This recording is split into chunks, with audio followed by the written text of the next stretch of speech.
नमस्कार साथियों, स्वागत है आप सभी का YouTube के इस ऑनलाइन प्लेटफॉर्म पर। तो साथी, जैसे हमने पिछली वीडियो में बात करी थी बंगाल का विभाजन, और हमने देखा कि 1903 में उसकी घोषणा की गई और औपचारिक रूप से उसकी घोषणा की गई कि ऑफिशियल रूप से बंगाल का विभाजन कर दिया जाएगा। और बंगाल का विभाजन कर भी दिया गया 16 अक्टूबर 1905 को। लेकिन उसी के साथ जैसे ही बंगाल का आंदोलन चला तो विभिन्न प्रकार से उसकी प्रतिक्रिया हुई। हमने पिछली वीडियो में से विस्तार पूर्वक जाना था। तो साथ ही मैंने एक बात कही थी कि स्वदेशी आंदोलन। तो साथ ही स्वदेशी आंदोलन कब शुरू किया गया, क्यों शुरू किया गया, उसका आज इस वीडियो में विस्तार से जानेंगे। तो सबसे ऊपर टॉपिक ही डाल देते हैं पहले तो, स्वदेशी आंदोलन।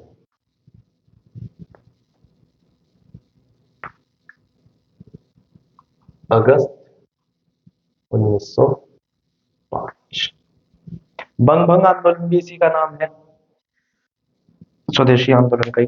तो पिछली वीडियो में जब हमने कहा था कि उसकी प्रतिक्रिया, लेकिन एक चीज इसमें हमने और कहा था कि स्वदेशी आंदोलन जो शुरू हुआ 16 अक्टूबर 1905 से पहले शुरू हो गया, जबकि 16 अक्टूबर 1905 का बंगाल का विभाजन हुआ था।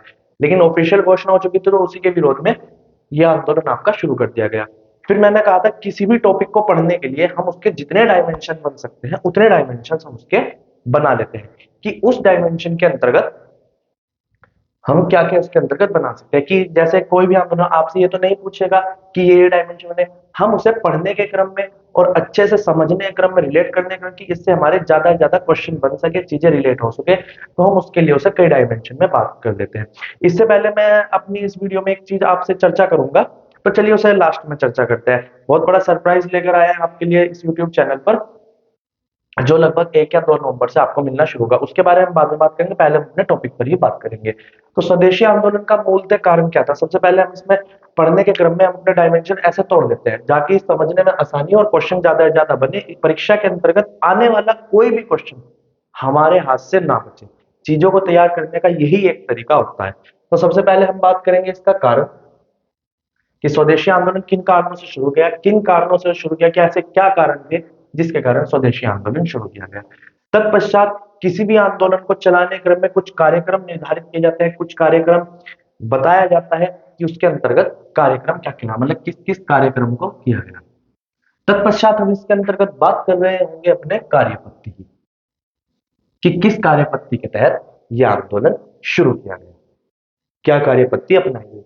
तत्पश्चात हम इसका बात करेंगे प्रसार। क्या इसका प्रसार बंगाल आंदोलन, बंगाल विभाजन के विरोध में हो रहा था, तो क्या इसका प्रसार बंगाल में था या बंगाल से इतर बंगाल के बाहर भी था,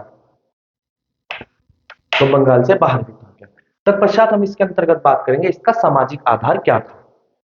सामाजिक आधार का मतलब है हमारे कौन कौन वर्ग इसके अंतर्गत शामिल थे, और समाज इसे कैसे देख रहा था, कि महिलाएं शामिल थी, जमींदार वर्ग शामिल था, क्या समाज का अन्य वर्ग, मध्यम वर्ग शामिल था, बुर्जुआ वर्ग शामिल था, इसके अंतर्गत हम बात कर रहे होंगे। तत्पश्चात हम इसके अंतर्गत बात करेंगे स्वदेशी आंदोलन और कांग्रेस की। स्वदेशी आंदोलन को कांग्रेस के अंदर कैसे स्वीकृति मिली और कांग्रेस इसे किस प्रकार से देख रही है। तो इसी के साथ ही इसके अंतर्गत हम छोटा सा यहाँ पर लेकर चलेंगे कांग्रेस का विभाजन, जो सूरत अधिवेशन में इसका विभाजन होगा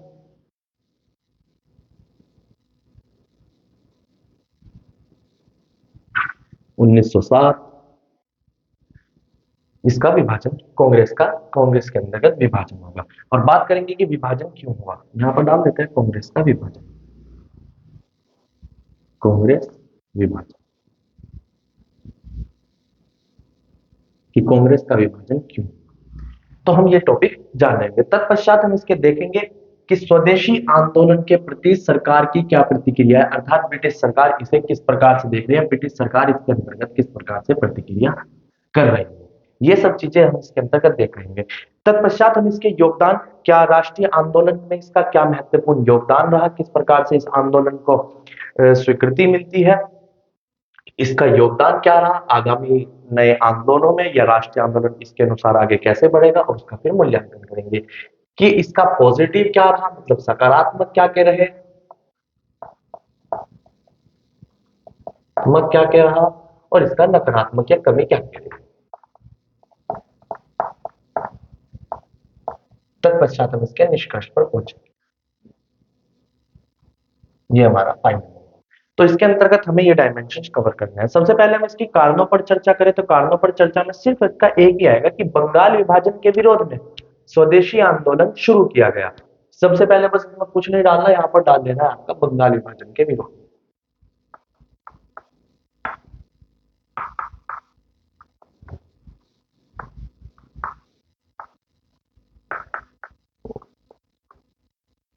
विरोध जो 16 अक्टूबर 1905 को होना था, इसके अंतर्गत। फिर इसके अंतर्गत क्या क्या कार्यक्रम चलाए गए, तो साथियों जो इसके अंतर्गत कार्यक्रम चलाए गए उन कार्यक्रम को किस प्रकार से निर्धारित किया गया। स्वदेशी आंदोलन के अंतर्गत सबसे पहले चलाया गया स्वदेशी, जैसे ही नाम से ही देखिए साथियों स्पष्ट है, स्वदेशी मतलब विदेशी वस्तुओं को छोड़कर देसी वस्तुओं, देश के अंतर्गत निर्मित वस्तुओं को अपनाना, यही स्वदेशी आंदोलन है। स्वदेशी, स्वदेश मतलब स्वदेश, अपने देश के अंतर्गत, तो यही इसके अंतर्गत है स्वदेशी आंदोलन। तो कार्यक्रम को इसके अंतर्गत विदेशी वस्तुओं को छोड़कर विदेशी वस्तुओं का बहिष्कार कर, विदेशी वस्तुओं का बहिष्कार कर, बहिष्कार करना। अब विदेशी वस्तुओं के अंतर्गत क्या कहते हैं, कपड़ा, मशीनों में निर्मित, कारखानों में निर्मित वह कपड़ा, वह साबुन, माचिस, डेली लाइफ हमारी जितनी चीजें होती हैं मशीनों के अंतर्गत जो जो है, तो वस्तुओं का विरोध किया गया। तत्पश्चात वकीलों ने कोर्ट कचहरियों का बहिष्कार किया, बैरिस्टरों द्वारा कोर्ट कचहरी का बहिष्कार। सरकारी नौकरियों वालों ने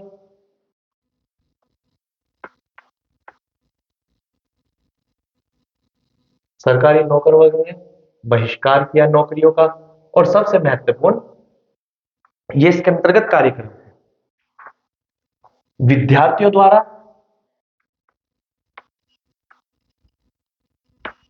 स्कूल कॉलेज का बहिष्कार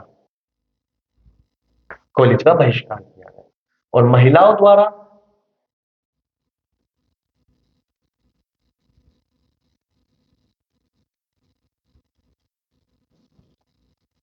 प्रतिष्ठानों के बाहर मतलब दुकानों के बाहर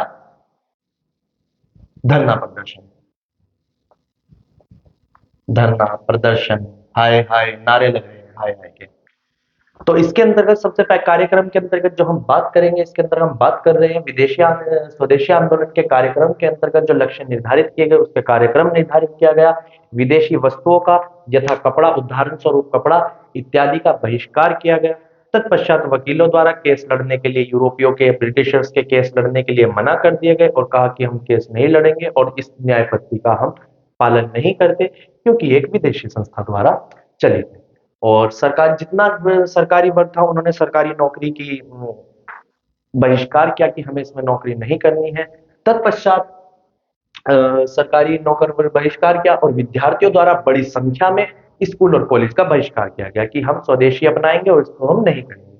और महिलाओं द्वारा भी सॉरी, महिलाओं द्वारा भी प्रतिष्ठानों के आगे धरना प्रदर्शन इत्यादि किया गया।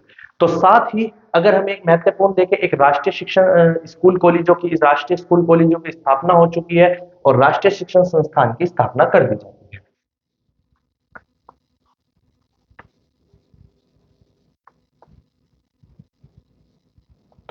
उन्नीस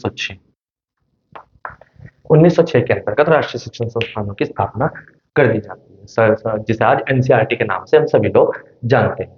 तो ये इसके अंतर्गत कुछ महत्वपूर्ण कार्यक्रम रहे। तो इसी के साथ हम दूसरे डायमेंशन पे आते हैं, इसकी कार्यपद्धति क्या कह रही। तो इसकी कार्यपद्धति के अंतर्गत,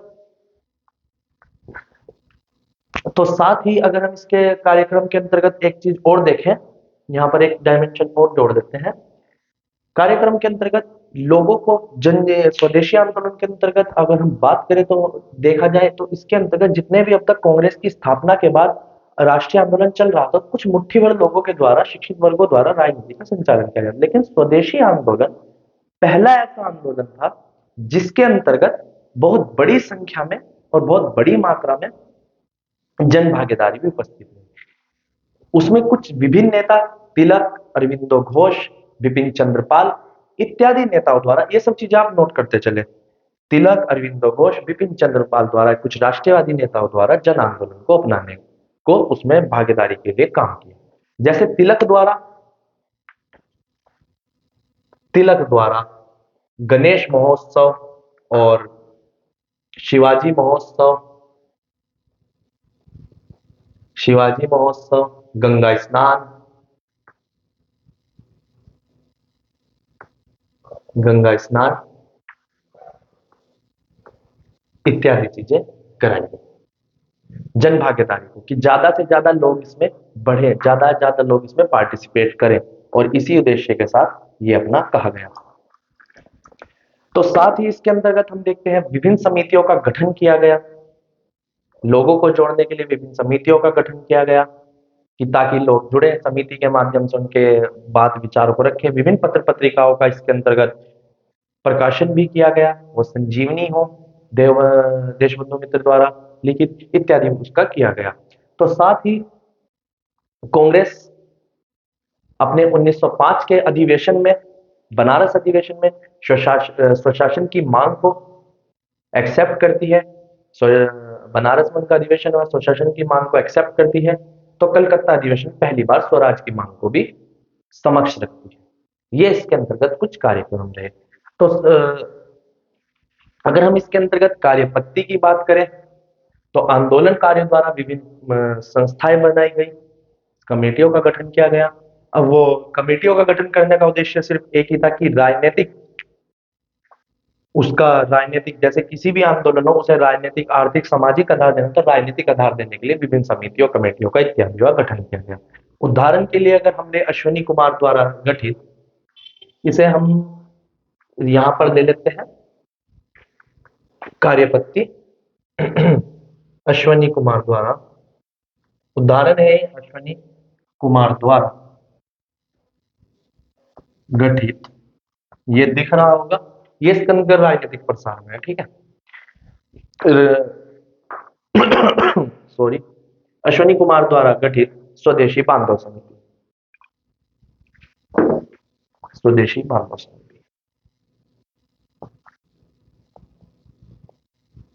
बांधव समिति का इसके अंतर्गत गठन किया गया। तो साथ ही हम देखें हड़ताल, धरना इत्यादि के माध्यम से भी स्वदेशी आंदोलन को, जन भागीदारी बढ़ाने का और स्वदेशी आंदोलन को अपने रूप से चलाया जा रहा है। तो ये कार्यपद्धति रही। तो साथ ही अगर हम इसका राजनीतिक की बात करें, अगर हम इसके आर्थिक आधार की बात करें, तो आर्थिक आधार पर स्वदेशी के अंतर्गत भारत के अंदर कुछ छोटे छोटे उद्योग लगना शामिल हुए भारतीय पूंजीपतियों द्वारा, जैसे माचिस उद्योग और साबुन उद्योग, चाहे वह बंगाल केमिकल्स जो आज भी कार्यरत है और भारत की सबसे पुरानी कंपनी भी है केमिकल्स के अंदर, फर्टिलाइजर्स के अंतर्गत, ये चीजें करी गई। तो साथ ही निष्क्रिय प्रतिरोध, आंदोलन को चलाने के निष्क्रिय प्रतिरोध, हड़ताल इत्यादि का सहारा लिया।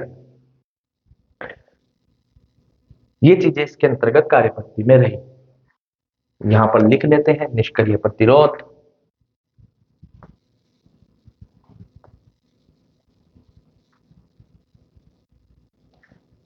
निष्क्रिय प्रतिरोध, तो साथ साथ धरना, प्रदर्शन, ये आदि चीजें इसके अंतर्गत अपने रूप से चलाई गई। तत्पश्चात हम इसके अंतर्गत बात करते हैं इसका प्रसार। बंगाल विभाजन के विरोध में, जैसा मैं पहले ही बताया, आंदोलन हो रहा है। तो अब देखना है क्या इसका प्रसार सिर्फ भारत या भारत से बाहर इतर भी हो रहा है, क्योंकि बंगाल का विभाजन ही इसी उद्देश्य से किया गया था, जो राष्ट्रीय आंदोलन है और राष्ट्रीय विचारधारा है, राष्ट्रीयवादियों की विचारधारा है, वो बहुत ही सुचारू रूप से, संगठित रूप से बंगाल के अंतर्गत फैल रही थी।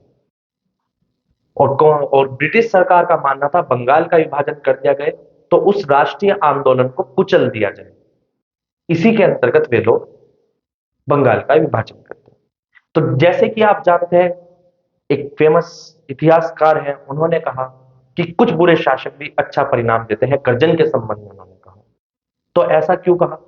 क्योंकि बंगाल का सरकार को लग रहा था कि अगर हम बंगाल का विभाजन कर दे तो जो राष्ट्रीयता की भावना है इसका हम दमन कर लेंगे, इनका मनोबल टूटेगा, राष्ट्रीय आंदोलन चकनाचूर हो जाएगा, हमका इनका उसी सुचारू रूप से दमन कर देंगे।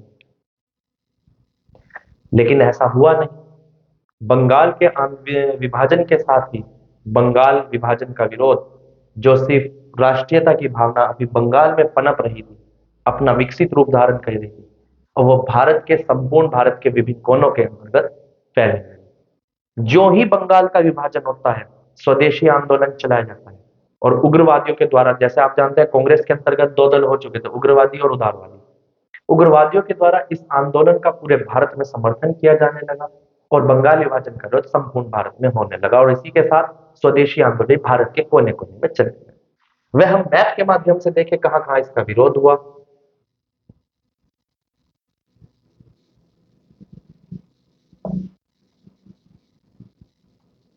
ये आज का भारत है, उस समय ये पाकिस्तान भी हमारा था। जो बंगाल के अंतर्गत राष्ट्रीय आंदोलन उपजा था, अब वो दिल्ली, पंजाब, मद्रास, बॉम्बे, इन सभी क्षेत्रों में फैल चुका था। अगर इसके प्रसार की बात करें, कौन कौन इसका नेतृत्व कर रहा था, तो दिल्ली के अंदर सैयद हैदर रजा, जो इस आंदोलन का नेतृत्व कर रहे थे, उन्होंने स्वदेशी आंदोलन को और बंगाल विभाजन का विरोध किया, स्वदेशी आंदोलन का समर्थन किया। तो पंजाब के अंतर्गत, ये पंजाब के अंतर्गत लाला लाजपत राय और अजीत सिंह, और बंबई के अंतर्गत तिलक इस आंदोलन का नेतृत्व कर रहे थे। तो मद्रास के अंतर्गत चिदम्बरम पिल्लई इस आंदोलन का नेतृत्व कर रहे थे और बंगाल विभाजन का विरोध कर रहे थे। ये इसके यथाक्षेत्र रहे, ये इसका प्रसार कर रहा है। तो इसका फैक्ट हम यहां लिख देते हैं, साथ साथ इन चीजों को नोट करते चलिए, ताकि आपको जब इसे पढ़ें तो इन चीजों को जोड़कर पढ़ना थोड़ा आसान हो और चीजें लंबे समय तक याद रहें।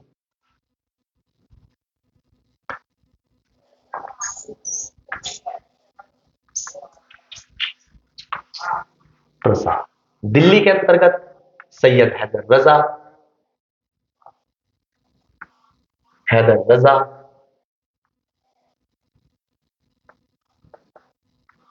तो पंजाब के अंतर्गत लाला लाजपत राय व अजीत सिंह,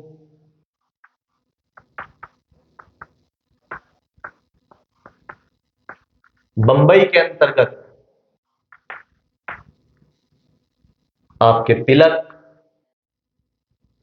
मद्रास के अंतर्गत चिदम्बरम पिल्लई, ये इसके अंतर्गत रहे। इस आंदोलन का प्रसार इस प्रकार होता था। तत्पश्चात इसकी बात करते हैं सामाजिक आधार की। क्या इस आंदोलन का सामाजिक आधार भी इसी प्रकार से व्यापक था? कौन कौन वर्ग इसके अंतर्गत शामिल थे, इस हम मुख्य मुद्दे पर बात करते हैं। देखिए, इस आंदोलन का पहला भारतीय राष्ट्रीय आंदोलन था जो एक अखिल भारतीय स्तर पर हुआ। क्यों? विद्यार्थियों ने अपने स्कूल छोड़ दिए, कॉलेज छोड़ दिए। जमींदार वर्ग जो हमेशा अपने हित से चिंतित रहता था, वो जमींदार वर्ग इसके अंतर्गत उठकर आया कि नहीं, हम स्वदेशी को बढ़ावा देंगे, अब ब्रिटिशर्स का साथ नहीं देंगे। तो साथ ही मध्यम वर्ग, उसमें वकील, शिक्षक, डॉक्टर इत्यादि लोग आए। वकीलों ने कचहरियां छोड़ दी, डॉक्टर भी हड़ताल पर चले, मरीज बीमार है, खांस रहा है, छींक रहा है, लेकिन डॉक्टर नहीं देंगे। एक पूरे बृहद स्तर पर एकता के साथ ये चलाया गया और हिंदू मुस्लिम भी इसमें जगह जगह सम्मिलित दिखता है। आगे बात करेंगे कि मुस्लिम वर्ग क्यों इससे अलग होता है, ये इसके अंतर्गत है। महिलाओं की इसमें पहली बार महिलाओं की इतनी बृहद स्तर पर एक जन भागीदारी हमें दिखाई देती है। महिलाएं जो अब तक घर की चार दीवारी के अंदर चूल्हा चौका संभाल रही थी, उन महिलाओं ने चूल्हा चौका छोड़कर घर की चार दीवारी से बाहर निकल आंदोलन में अपनी प्रत्यक्ष भूमिका और भागीदारी, प्रतिष्ठानों के बाद धरना प्रदर्शन जारी किए, धरना प्रदर्शन किए कि शराब नहीं बिकने देंगे, विदेशी वस्तुओं का बहिष्कार कर देंगे, देश की बनी चीजों का इस्तेमाल करेंगे, चरखे की बनी चीजों का इस्तेमाल करेंगे, नहीं चाहिए विदेशी कपड़ा, नहीं चाहिए फैशन। तो इन चीजों का इस आंदोलन के अंतर्गत ये हो रहा। तो साथ ही हम दूसरी तरफ देखते हैं इसके सामाजिक आधार के अंतर्गत, तो कुछ महिलाएं भाषण भी दे रही हैं, सिर्फ धरना प्रदर्शन नहीं कर रही हैं, कहीं कहीं आंदोलन का नेतृत्व भी कर रही हैं। जैसे कुछ महत्वपूर्ण महिलाओं की अगर हम बात करें, जो जो इसमें इंपॉर्टेंट महिलाएं रही हैं, सरोजनी बोस व श्रीमती गांगुली और कुमुदनी, और लाहौर के अंतर्गत श्री हरदेवी और सुशीला देवी इत्यादि महिलाएं। लाहौर के अंदर, पंजाब के अंतर्गत एक और महिला रही थी, इन्होंने वहां पर भाषण दिया। तो साथ ही अगर इसके अंतर्गत देखें, महिला एक फंड की जरूरत थी, इतने बड़े आंदोलन को चलाए रखने के लिए, सुचारू रूप से चलाए रखने के लिए एक फंड की जो आवश्यकता थी, उस फंड को महिलाओं ने अपना जेवर दान कर दिया, अपनी स्त्री पूंजी दान कर दी। स्त्री पूंजी से तात्पर्य जो एक स्त्री धन थोड़ा थोड़ा बचा कर रख लेती है, जैसे कहीं से आज अगर हम देखते हैं समाज में, जैसे कहीं गए तो महिलाओं को कुछ पैसे दे दिए, जैसे पहली बार मुंह दिखाई के रूप में पैसा मिलता है, या पहली बार बच्चा हुआ बच्चे को पैसे मिलते हैं, जाते तो माँ की ही जेब में है, पॉकेट में, तो वो पैसा महिलाओं ने दान कर दिया। और जिसके पास देने को पैसा नहीं है, वो घर घर से मुट्ठी भर अनाज दे रहे, और इतने वृहद स्तर पर दिया जाता है कि एक इतना बड़ा सशक्त आंदोलन खड़ा हो जाता है। ब्रिटिश सरकार भी देखती है कि ये क्या हुआ, पूरे बंगाल विभाजन, बंगाल के राष्ट्रीयता की भावना तोड़ने की कोशिश की थी, बंगाल को तोड़कर राष्ट्रीय आंदोलन को चकनाचूर करना चाहते हैं। वह पूरे अखिल भारत में फैल चुका है। ये इसके अंतर्गत एक पूरा भारत साफ देखने को मिलता है। पहली बार एकता की इतनी वृहद भावना दिखती है। सामाजिक आधार इसका ये कहते हैं। जमींदार वर्ग तो शामिल हो गया, लेकिन कृषक शामिल नहीं हुआ, क्योंकि जमींदार पहले से ही शोषण करते थे किसानों को। किसानों को लगा जमींदार अपने हक की बात कर रहा है, किसानों की फिर बात नहीं होगी। जो भूमिहार है, खेती करते हैं, वो अपने हित को लेकर चिंतित है, इसलिए किसान उसमें इतनी प्रत्यक्ष भूमिका नहीं दिखती है। कुछ क्षेत्रों के अंतर्गत किसानों की भूमिका दिखती है, लेकिन उस प्रकार से वृहद स्तर पर किसानों की भूमिका नहीं दिखती।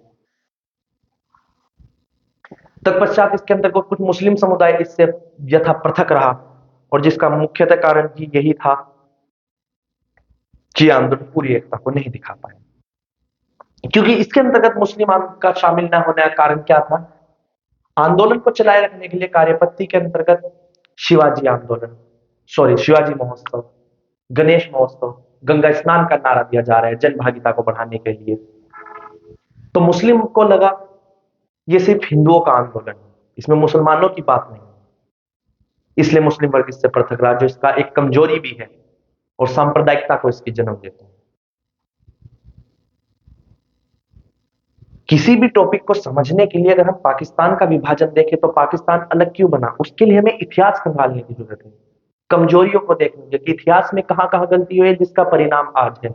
अगर आज रूस और यूक्रेन का युद्ध हो रहा है, तो ये नहीं उनका वर्तमान का मुद्दा है, 4 गज जमीन के लड़ रहे हैं, नहीं लड़ रहे।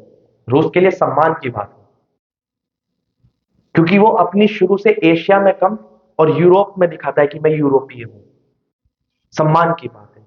हर चीज की जड़ इतिहास में, किसी भी सब्जेक्ट को उठा लो, उसकी जड़ इतिहास में। हिस्ट्री, साइंस, ज्योग्राफी, पॉलिटिक्स, सब इतिहास में। कोई भी सब्जेक्ट पढ़े, फिलोसफी उठाइए, इतिहास से जड़ जुड़ी होगी। सुकरात इतिहास में।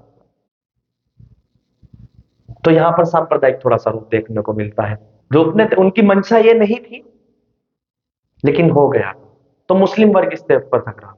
तो कहीं कहीं जो मुस्लिम राष्ट्रीयवादी हैं, जैसे अब्दुल रसूल, बंगाल विभाजन का विरोध कर रहे हैं, स्वदेशी आंदोलन का हार पहनाकर स्वागत कर रहे हैं। वह दिल्ली के अंदर सैयद हैदर रजा इस आंदोलन को वेलकम कर रहे हैं। ये चीजें हमें इसके अंतर्गत देखने को मिलती है। तत्पश्चात हम इसके बात करते हैं स्वदेशी आंदोलन और कांग्रेस। ये सामाजिक आधार था, बड़ा व्यापक सामाजिक आधार, बहुत लोग शामिल हुए, कुछ लोग शामिल नहीं हुए, वो आपने अच्छे से जाना। और कांग्रेस इसे कैसे देखती है?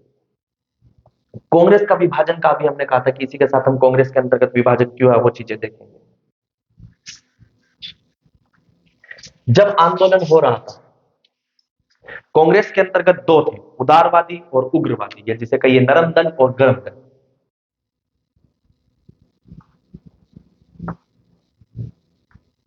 इसी के साथ हम इसका ये देखते चले, उदारवादी और उग्रवादी।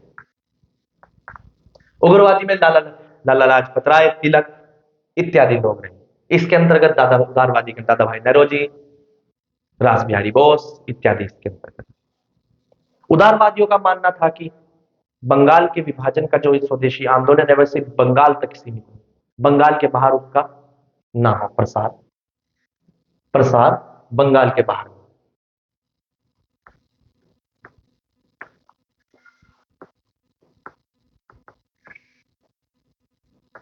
ये जबकि संपूर्ण भारत में प्रसार हो।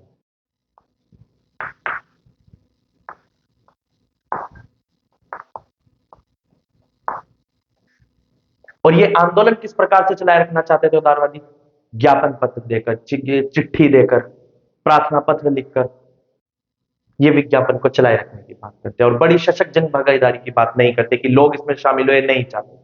ये नहीं चाहते कि देश का जुड़ा हुआ गरीब आदमी इसमें, जो निचले तबके का वर्ग है वो इसमें हो। लेकिन उग्रवादी संपूर्ण जन आंदोलन की बात करते हैं कि एक जन आंदोलन हो, हर तबके का वर्ग आए, जब नीचे से लेकर ऊपरी वर्ग तक आए, मजदूर से लेकर बुर्जुआ वर्ग तक इसके अंतर्गत शामिल है। उग्रवादी इस विचारधारा की मांग करते हैं और विज्ञापनों में विश्वास नहीं करते, प्रत्यक्ष धरना प्रदर्शन आंदोलन साम दाम दंड देकर अपनाना चाहते हैं। हिंसा हिंसा कोई मतलब नहीं। अगर कहें, अगर इसके अंतर्गत एक चीज देखें, आप बोलोगे कि विदेशी वस्तुओं का बहिष्कार वकीलों कोर्ट द्वारा, विद्यार्थियों द्वारा स्कूलों को लेकर, ये तो गांधी के आंदोलन में भी दिखता है। तो ये गांधी के आंदोलन से किस प्रकार पृथक है? गांधी के आंदोलन से इस प्रकार पृथक है, गांधी के में एक महत्वपूर्ण शब्द जुड़ जाता था, अहिंसा। कुछ भी हो जाए अहिंसा नहीं करना, अहिंसा परमो धर्म। गांधी इस चीज का समर्थन करते हैं। ये सारी चीजें देखने को मिलती है, लेकिन गांधी के आंदोलन में अहिंसा महत्वपूर्ण है और यहां यदा कदा अहिंसा देखने को नहीं मिलती। तो बात कर रहे थे उग्रवादी और उदारवादी की। जन भागीदारी को सपोर्ट नहीं करिए, जन भागीदारी को चाहिए। कांग्रेस में टूट शुरू हो चुकी है इसी मुद्दे पर। तत्पश्चात आगे कांग्रेस के अंतर्गत सूरत में 1907 में चुनाव होता है अध्यक्ष पद के लिए। उदारवादी रास बिहारी बोस को अध्यक्ष बनाना चाहते हैं, तो उग्रवादी गर्म दल के तिलक को, बाल गंगाधर तिलक को अपना अध्यक्ष बनाना चाहते हैं। इसी मुद्दे पर वैचारिक मतभेद इतना बढ़ जाता है कि सूरत 1907 में, सूरत दिसंबर 1907 में कांग्रेस का विभाजन होता है और नरम दल गरम दल में टूट जाती है और गरम दल वालों को बाहर का रास्ता दिखा दिया जाता है। इसी के साथ आंदोलन भी अपना कमजोर पड़ता है। चुनाव अध्यक्ष पद,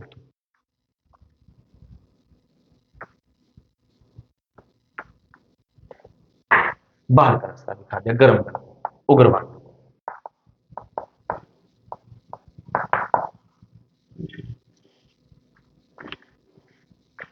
तो साथ ही अब बात करें कांग्रेस, इसे ऐसे देख रहे हैं कांग्रेस के अंतर्गत बनाया जाता है, जबकि कांग्रेस के इसे आंदोलन को स्वीकार कर लिया गया था, सब चीजें सही रूप से चल रही थी, लेकिन कुछ जन भागीदारी के मुद्दे, आंदोलन को बंगाल से बाहर प्रसार किया जाना, उसकी कार्यपद्धति को लेकर आपसी मतभेद बढ़ जाता है और आंदोलन खुद विभाजन की ओर बढ़ चलता है, खुद आंदोलन भी ढहने वाला है।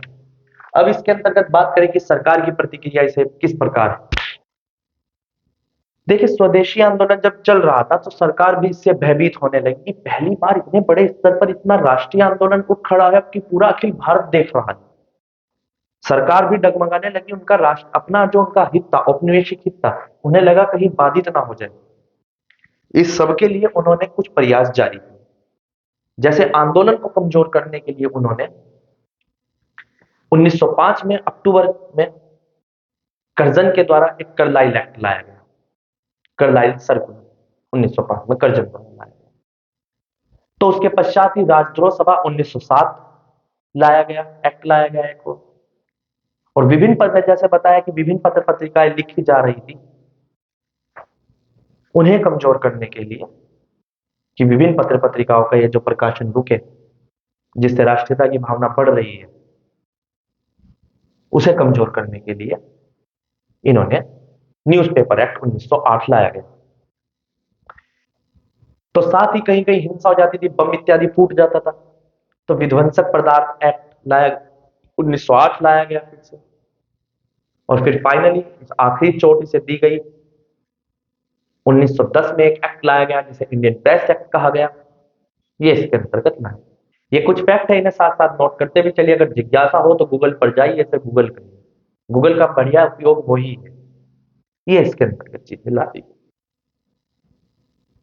सरकार ने इस पर दमन का अपना कार्य पूरा किया। तत्पश्चात हम इसके अंतर्गत बात करते हैं, क्या आंदोलन सफल रहा या नहीं रहा, और उसका योगदान कैसे रहा भारतीय आंदोलन में, उसके अंतर्गत हम बात करते हैं। योगदान और मूल्यांकन पे इस पे हम विस्तृत चर्चा करते हैं।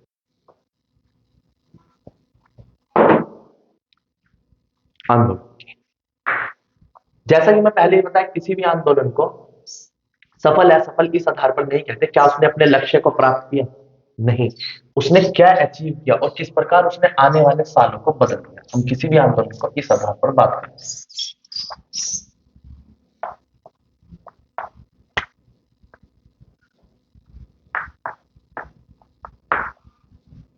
योगदान, स्वदेशी आंदोलन के अंतर्गत हम देखें तो इसने राजनीतिक, आर्थिक,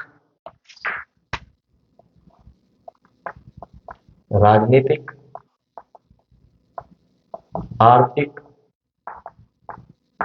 सामाजिक, सांस्कृतिक, विज्ञान, तकनीक,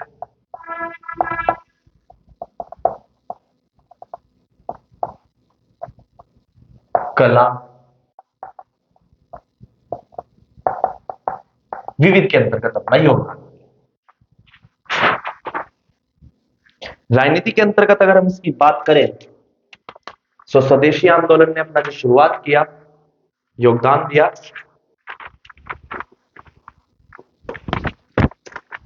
सॉरी,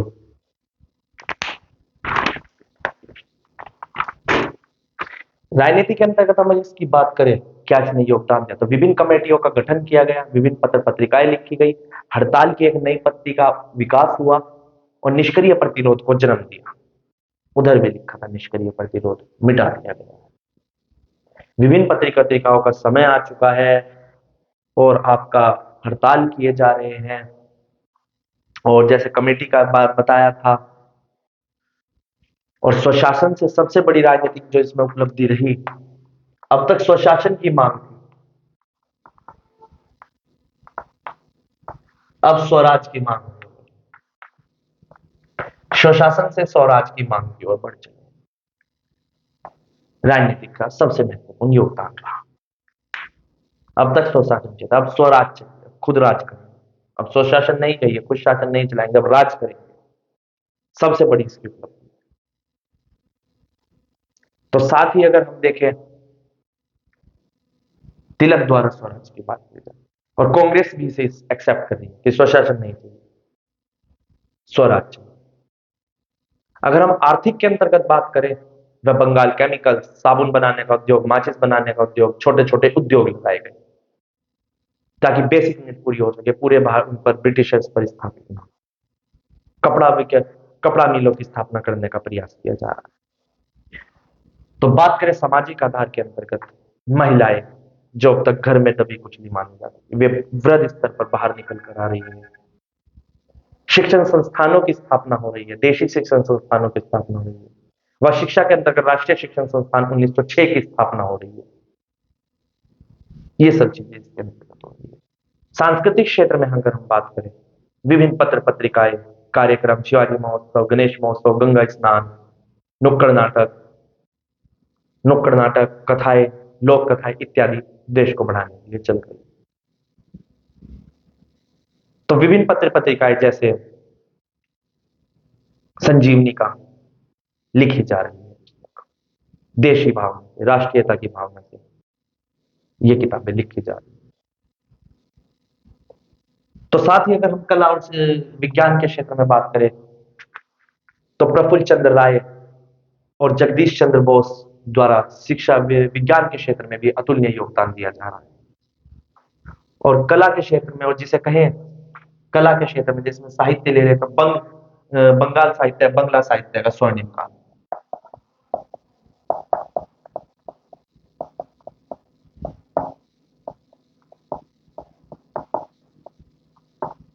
बंगला साहित्य का स्वर्णिम काल ये कहा गया।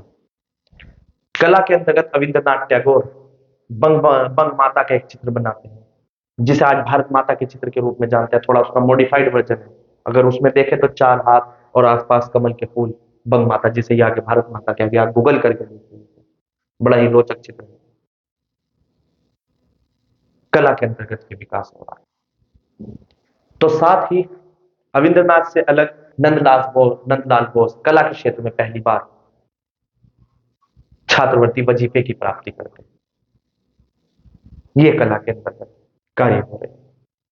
वह दक्षिणारंजन मित्र द्वारा ठाकुर ठाकुरमार जूली अर्थात दादी माँ की कथाएं सुना, दादी माँ की कथाएं,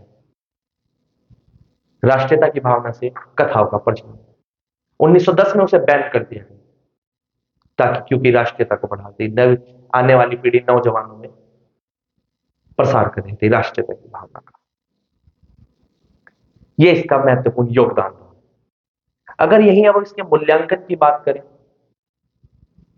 तो मूल्यांकन के अंतर्गत अगर हम बात करें तो सिर्फ हमें इसमें राष्ट्रीय जन भागीदारी दिखती है, बड़े स्तर पर जो अब तक नहीं आई, पूर्व में बता चुका हूं। लेकिन साथ ही एक कमजोरी भी दिखती है।